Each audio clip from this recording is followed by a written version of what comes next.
Salut les soudeurs, ici Patrick et aujourd'hui je vais vous parler de l'affûtage des électrodes de tungstène pour le soudage TIG.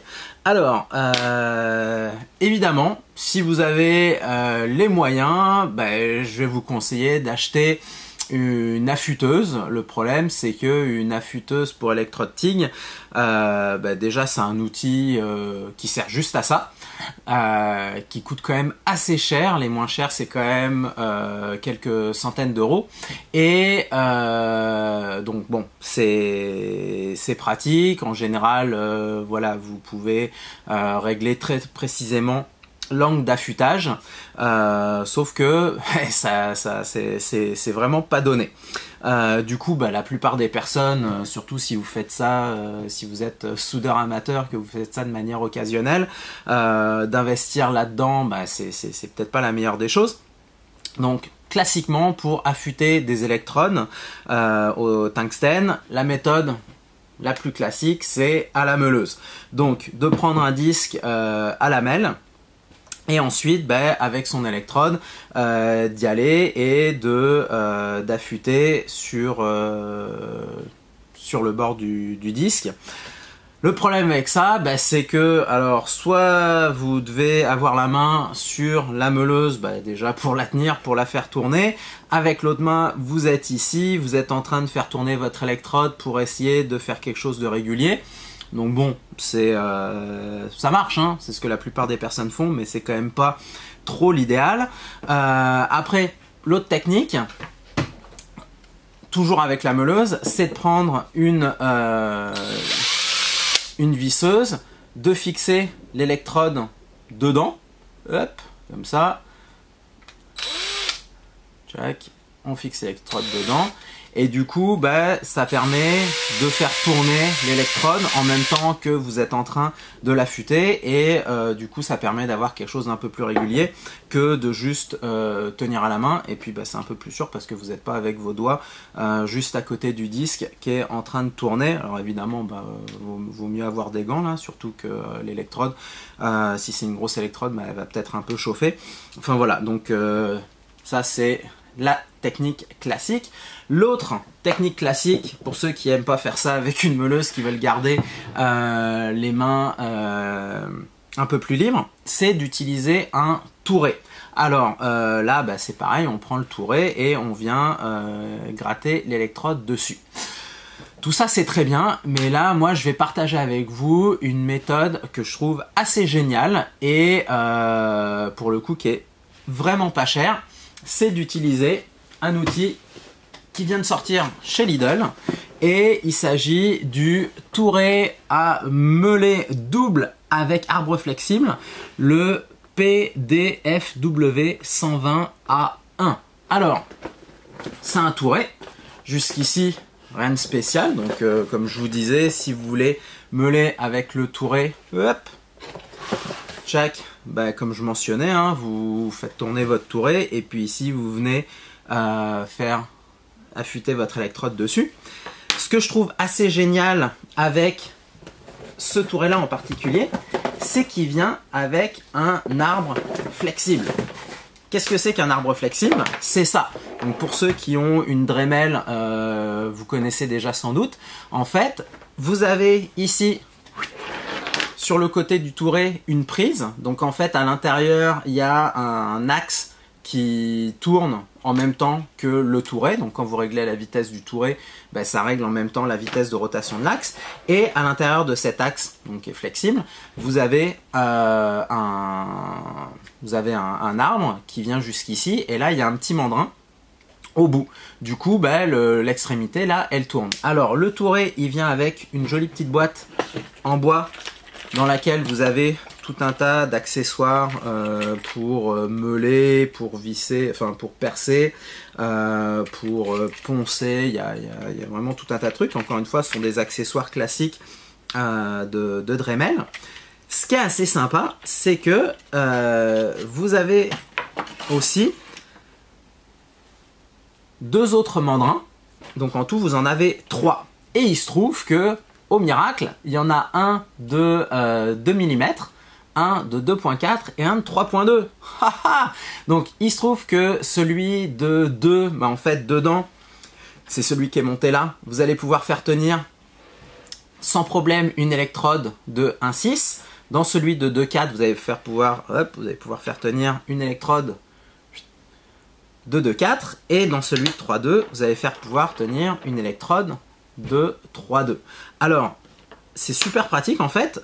Ici, pour visser et dévisser ça, vous avez juste à descendre cette partie-là. Donc ça bloque cette partie. Là, vous avez juste à dévisser.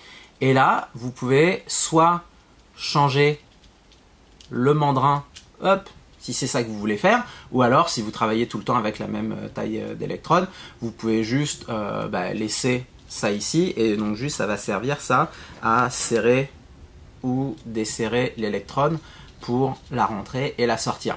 Donc ça en tout cas c'est super pratique, super rapide, et du coup mais là ça fait que vous allez pouvoir donc, comme on fait normalement avec un touret, on va pouvoir meuler dessus. L'avantage, c'est qu'au lieu de devoir tenir et faire tourner l'électrode à la main ou utiliser la perceuse pour la faire tourner avec une vitesse régulière, eh ben on va pouvoir utiliser ça. Et du coup, l'électrode, elle va tourner. Donc, vous êtes ici et vous pouvez meuler, vous pouvez affûter votre électrode très facilement avec un seul appareil. Voilà. Donc, je vais vous faire une petite démo. Je vais essayer d'affûter les 3 électrodes que j'ai là. Et on se retrouve juste après pour faire un petit compte rendu pour voir comment ça fonctionne. Allez, c'est parti.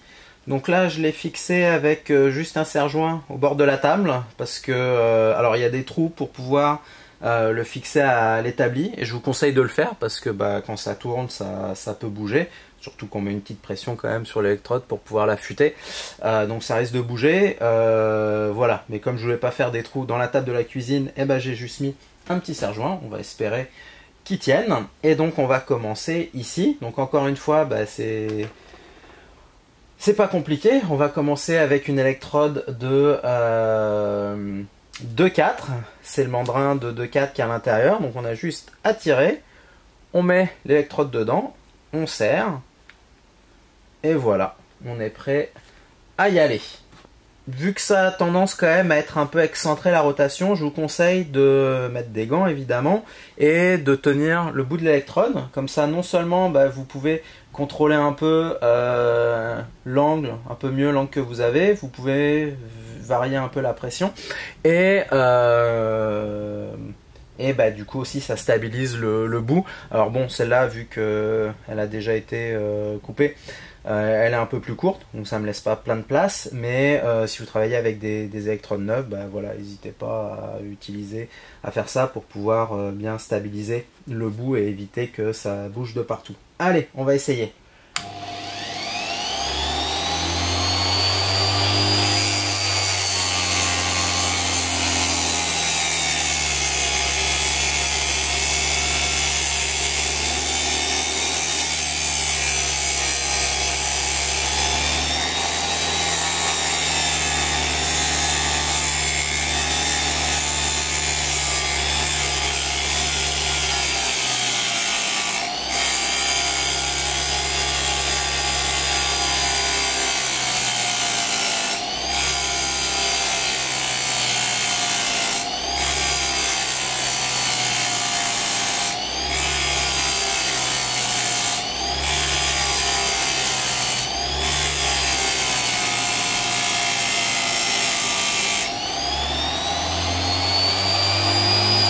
Hop.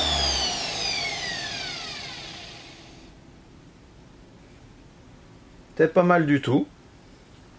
On va essayer avec l'électrode de 1,6. Donc encore une fois, hop, on descend ça. On dévisse. Tac, là je peux sortir l'électrode. On enlève le mandrin de 2,4 et on va mettre le mandrin de 2. Encore une fois, donc avec le mandrin de 2, vous pouvez aussi bien tenir des électrodes de 2, évidemment, que des électrodes de 1,6 en serrant un peu plus. Hop. on met l'électrode. Donc là c'est une électrode neuve.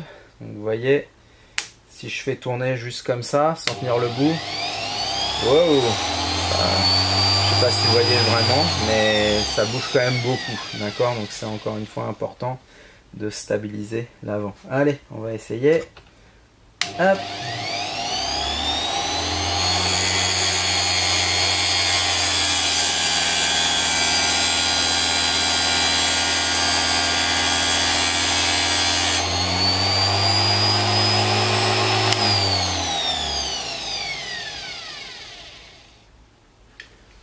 Voilà, encore un peu plus.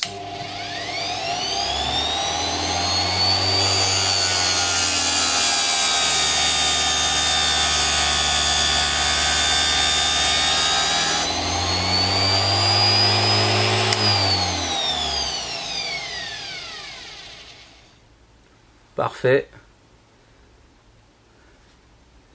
Je ferai une petite photo après. Allez, bon, ça va prendre un peu plus de temps, mais on va essayer d'affûter une électrode de 3,2. Donc pareil.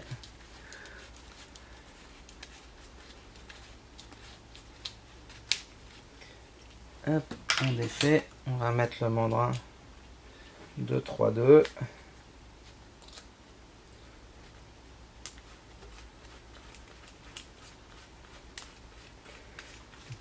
Donc évidemment, si vous avez tout le temps le même diamètre d'électrode, il n'y a pas besoin de changer le mandrin, ça va un peu plus vite.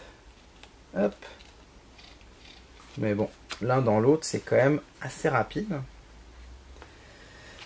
Allez, on va essayer comme ça. C'est parti.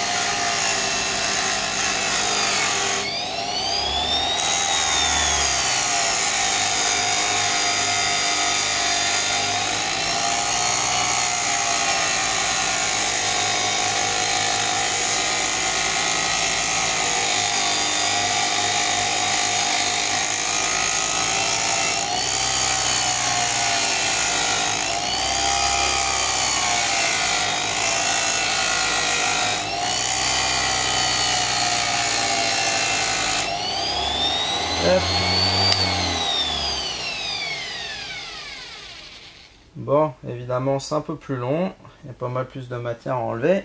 Là on va continuer encore un peu, c'est pas encore tout à fait pointu.